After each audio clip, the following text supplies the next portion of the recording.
Walang mababasa sa Biblia may Kristiyanong nanalangin kay Maria kahit isa. Wala niyan. Wala niyan. Kanino mananalangin? Mananalangin sa Diyos! Sa Diyos! Ayaw nyo ba ng totoo? Bakit galit na galit sa akin yung matanda? Ayaw niya kasi ng totoo! Kung makatotohanan tayong mga Pilipino, huwag kayong manalangin kay Pedro, kay Miguel, kay Gabriel. Manalangin tayo sa Diyos! Yun ang sabi ng Diyos!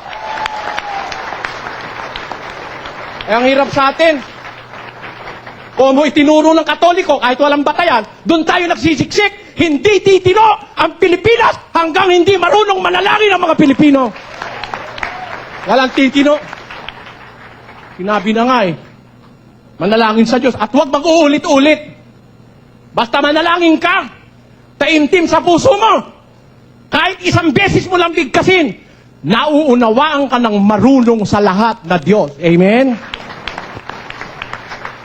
Nako, ayaw ng totoo ng iba. Nasa Biblia ito Bibliang Katoliko naman ang binabasa namin O, di ba? Ayaw nyo ba ng totoo? Tanungin mo sarili mo, ba't ka galit sa akin?